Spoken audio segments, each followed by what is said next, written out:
Hola, hi everyone, and welcome back to Valeria's Couch Club. Today, we are finally starting chapter number 2 of The Wonderful Wizard of Oz. If you're joining me to practice your English or because you need a little push to actually finish a book, you are in the right place. Link and Ramona are here. So let's grab a blanket, light a candle, get comfortable, and let's see what new adventure Dorothy is getting into. Before we start reading, let's recap what happened in chapter number 1. Dorothy just landed in Oz, but it wasn't a peaceful landing. She basically just committed the unaliving of the Wicked Witch of the East with her house. Talk about a rough first day in a new country. Oopsie. Let's begin. The Wonderful Wizard of Oz by Frank Baum. Chapter 2. The Council with the Munchkins.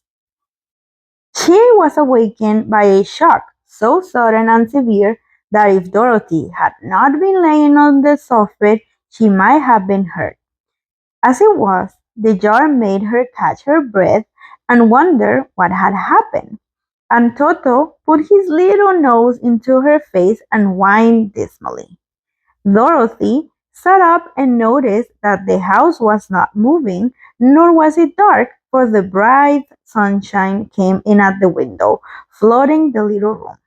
She sprang from her bed and with Toto at her heels ran and opened the door. The little girl gave a cry of amazement and looked about her, her eyes growing bigger and bigger at the wonderful sights she saw. The cyclone had set the house down very gently, for a cyclone in the midst of a country of marvelous beauty. There were lovely patches of greensward all about, with stately trees bearing rich and luscious fruit. Banks of gorgeous flowers were on every hand, and birds with rare and brilliant plumage sang and fluttered in the trees and bushes. A little way off was a small brook, lushing and sparkling along between green banks and murmuring in a voice very grateful to a little girl who had lived so long on the dry gray prairies.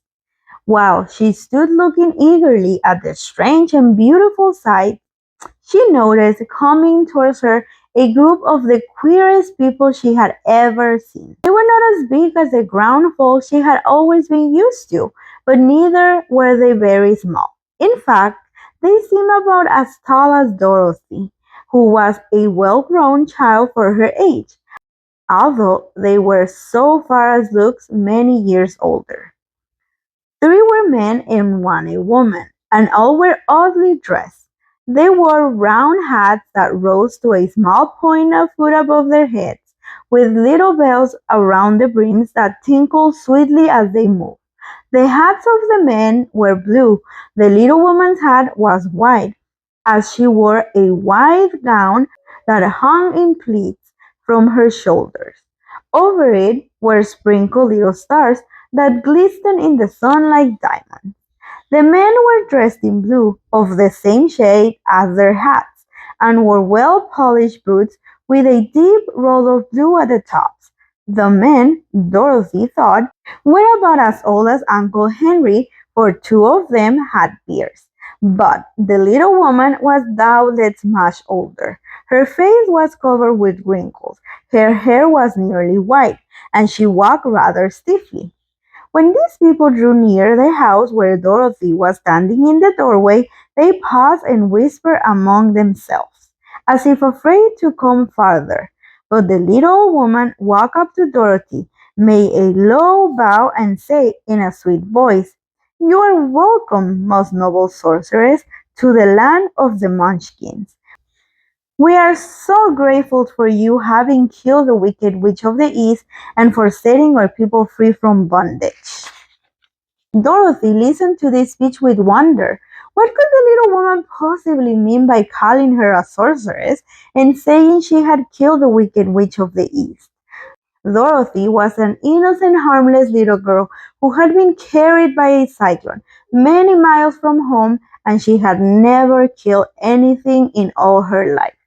But the little woman evidently expected her to answer, so Dorothy said with hesitation, "You are very kind, but there must be some mistake. I have not killed anything." "Your house did anyway," replied the little old woman with a laugh. "And that is the same thing. See?" she continued, pointing to the corner of the house. "There are her 2 feet, still sticking out from under a block of wood." Dorothy looked and gave a little cry of fright. There, indeed, just under the corner of the great beam of the house, rested on 2 feet were sticking out, shod in silver shoes with pointed toes. "Oh dear! Oh dear!" cried Dorothy, clasping her hands together in dismay. "The house must have fallen on her. Whatever shall we do?" "There is nothing to be done," said the little woman calmly. "But who was she?" asked Dorothy. "She was the Wicked Witch of the East, as I said," answered the little woman. "She has held all the Munchkins in bondage for many years, making them slaves for her night and day. Now they are all set free and are grateful to you for the favor." "Who are the Munchkins?" inquired Dorothy. "They are the people who live in this land of the East where the Wicked Witch rules." "Are you a Munchkin?" asked Dorothy. "No, but I am their friend, although I live in the land of the North." When they saw the Witch of the East was dead, the Munchkins sent a swift messenger to me and came at once. "I am the Witch of the North." "Oh, gracious!" cried Dorothy. "Are you a real witch?" "Yes, indeed," answered the little woman. "But I am a good witch, and the people love me. I am not as powerful as the wicked witch was who ruled here, or I should have set the people free myself." "But I thought all witches were wicked," said the girl, who was half frightened at facing a real witch. "Oh no, that is a great mistake. There were only 4 witches in all of the land of Oz, and 2 of them, those who live in the north and the south, are good witches. I know this is true, for I am one of them myself, and cannot be mistaken. Those who dwell in the east and the west were indeed wicked witches, but now that you have killed one of them, there is but one wicked witch in all the land of Oz, the one who lives in the west." "But," said Dorothy, after a moment of thought, "Aunt Em has told me that the witches were all dead years and years ago." "Who is Aunt Em?" inquired the little old woman. "She is my aunt who lives in Kansas, where I came from." The witch of the north seemed to think for a time, with her head bowed and her eyes upon the ground. Then she looked up and said, "I do not know where Kansas is, for I have never heard of that country mentioned before. But tell me, is it a civilized country?" "Oh, yes," replied Dorothy. "Then that counts for it. In the civilized countries, I believe, there are no witches left, nor wizards, no sorcerers, nor magicians. But, you see, the land of Oz has never been civilized, for we are cut off from all the rest of the world. Therefore, we'll still have witches and wizards amongst us." "Who are the wizards?" asked Dorothy. "Oz himself is the great wizard," answered the witch, sinking her voice to a whisper. "He is more powerful than all the rest of us together. He lives in the city of emeralds." Dorothy was going to ask another question, but just then the Munchkins, who had been standing silently by, gave a loud shout and pointed to the corner of the house where the wicked witch has been laying. "What is it?" asked the little old woman, and looked and began to laugh. The feet of the dead witch had disappeared entirely, and nothing was left but the silver shoes. "She was so old," explained the witch of the north, "that she dried out quickly in the sun. That is the end of her. But the silver shoes are yours, and you shall have them to wear."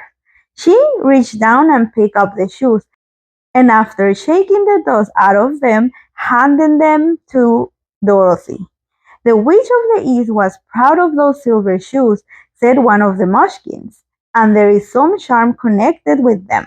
But what is it, we never knew." Dorothy carried the shoes into the house and placed them on the table. Then she came out again to the Munchkins and said, I am anxious to get back to my aunt and uncle, for I am sure they will worry about me. Can you help me find my way? The Munchkins and the witch first looked at another and then at Dorothy, and then shook their heads. At the east, not far from here, said one, there is a great desert, and no one could live to cross it. It is the same at the south, said another, for I have been there and seen it. The south is the country of the quadlings. I am told, said the third man, that it is the same at the west, and that country where the Winkies live is ruled by the wicked witch of the west, who will make you her slave if you pass her way. The north is my home, said the old lady, and at its edge is the same great desert that surrounds this land of us. I'm afraid, my dear, you will have to live with us. Dorothy began to sob at this, for she felt lonely among all these strange people. Her tears seemed to grieve the kind-hearted Munchkins, for they immediately took their handkerchief. Handkerchief. Oh my God, this is hard. For they immediately took their handkerchief, this is a hard one, and began to weep also. As for the little woman, she took off her cap and balanced the point of the end of her nose, while she counted 1, 2, 3 in a solemn voice. At once, the cap changed to a slate on which was written in big white chalk marks, Let Dorothy go to the City of Emeralds. The little woman took the slate from her nose, and having read the words on it, asked, Is your name Dorothy, my dear? Yes, answered the child, looking up and drying her tears. Then you must go to the City of Emeralds. Perhaps Oz will help you. Where is the city? Asked Dorothy. It is exactly in the center of the country, and is ruled by Oz, the great wizard I told you of. Is he a good man? Inquired the girl anxiously. He is a good wizard. Whether he is a man or not, I cannot tell, for I have never seen him.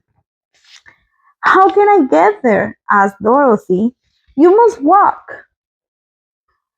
It is a long journey through a country that is sometimes pleasant and sometimes dark and terrible. However, I will use all the magic arts I know to keep you from harm. When you go with me, pleaded the girl, up, who had begun to look upon the little woman as her only friend. No, I cannot do that, she replied, but I will give you my kiss, and no one will dare to injure a person who has been kissed by the witch of the north. She came closer to Dorothy and kissed her gently on the forehead. Where her lips touched the girl, they left a round, shining mark, as Dorothy found out soon after. The road to the City of Emerald is paved with yellow brick, said the witch, so you cannot miss it. When you get to us, do not be afraid of him, but tell your story and ask him to help you. Goodbye, my dear. The three Munchkins bowed low to her and wished her a pleasant journey, after which they walked away through the trees. The witch gave Dorothy a friendly nod, whirled around on her left heel 3 times, and straightway disappeared, much to the surprise of little Toto, who barked after her loudly enough when she had gone, because he had been afraid even to growl while she stood by. But Dorothy, knowing her to be a witch, had expected her to disappear in just that way, and was not surprised in the least. And that is how Dorothy became an accidental legend in Oz. She got the shoes, she got the blessing, and she's officially on the road. If you like our little reading session today, Don't forget to subscribe and join Valeria's Couch Club. I love reading these stories with you and practicing my English at the same time. Next time, we're meeting a man made of straw who has some very interesting red flags. Trust me, you don't want to miss our first meeting with the scarecrow. See you on the couch. Adios.